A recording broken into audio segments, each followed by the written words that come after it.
when people start picking apart what you do on offense?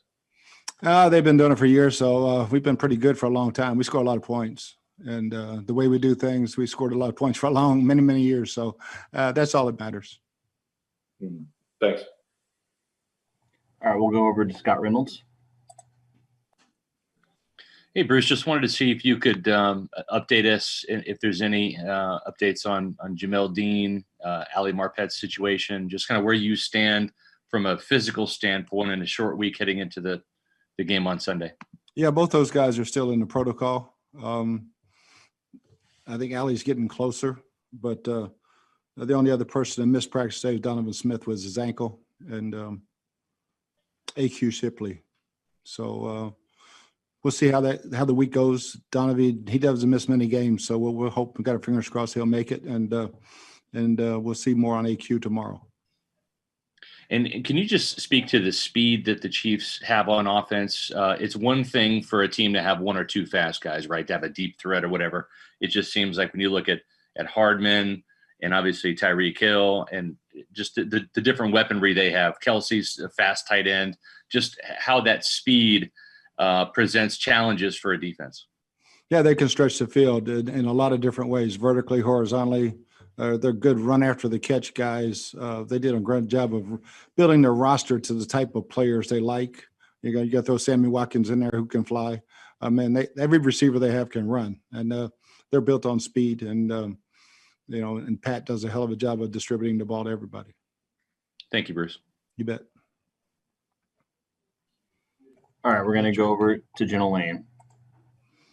Hey, Coach, you just spoke about working out Pat Mahomes, and obviously you've got a pretty good working knowledge of your own quarterback, Tom Brady. I know you have obviously more knowledge of Brady because he is your quarterback, but just personality-wise, not just ability-wise, what is it that allows them to just be so highly successful, to be able to come up with these big plays and big moments, these comebacks that they've both orchestrated? What is it about them that's allowed them to succeed so much? Yeah, I think it starts with they're both extremely smart. They process information very, very quickly, and they're very talented. The day I worked out Patrick, I think the wind was blowing about 35, 40 miles an hour, and it didn't affect his ball at all. So it was amazing down in Lubbock that day.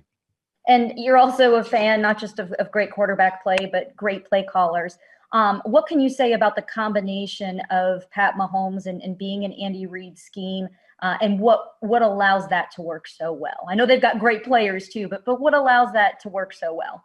I think Andy's one of the most innovative guys going. He's got a great history log of different type of plays, and when they fit his personnel, he incorporates them. You're going to have something different every single week, and like most good play callers do. Thank you, Coach. All right, we're going to go over to Greg Allman, and then after that, we're going to open it up to Kansas City media. Hey, Bruce, I want to ask you about the passes to the running backs, and not even so much Monday night's game, but the season as a whole. I know a lot of times when you're throwing to the backs, it's because the first couple options weren't open. But just want to ask why you think that hasn't been more of a success in terms of yardage and moving the chains.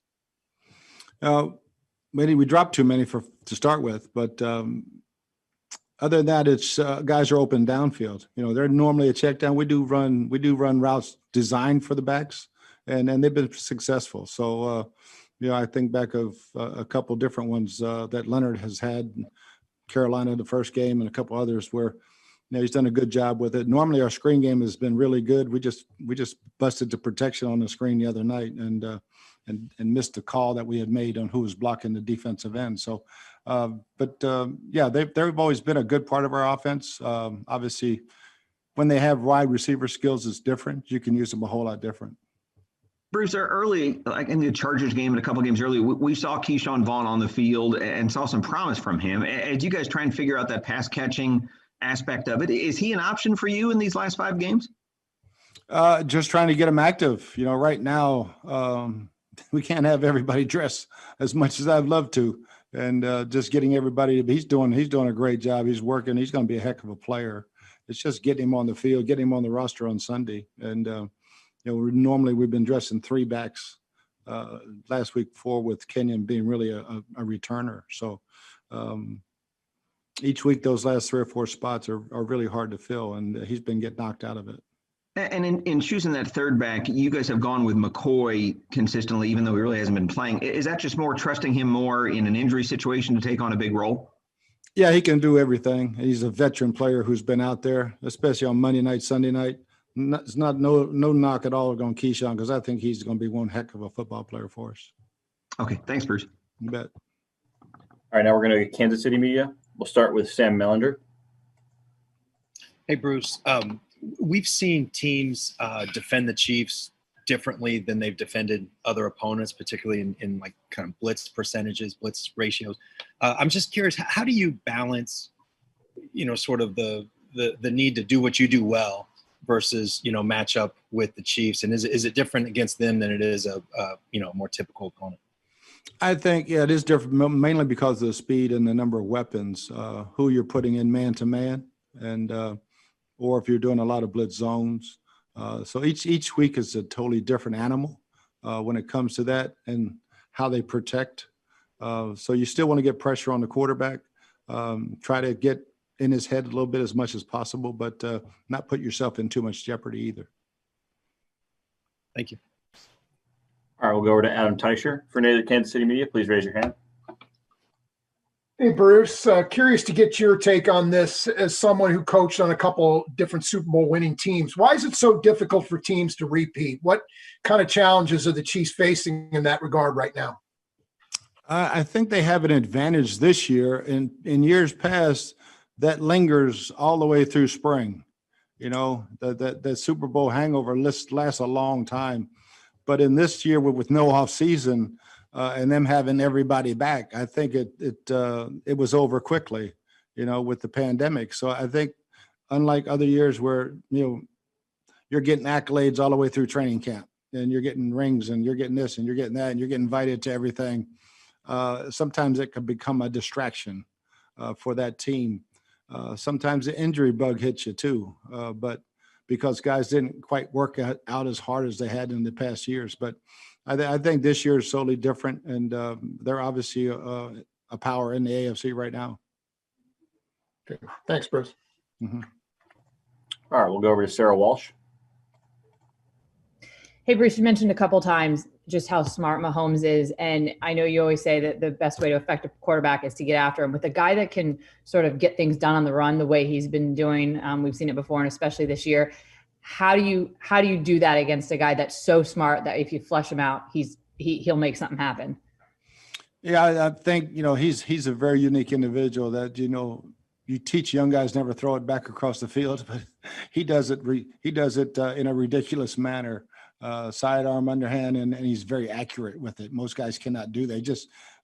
He has a different skill set than other people as far as throwing back across the field. But you still got to chase him around. You got to plaster downfield.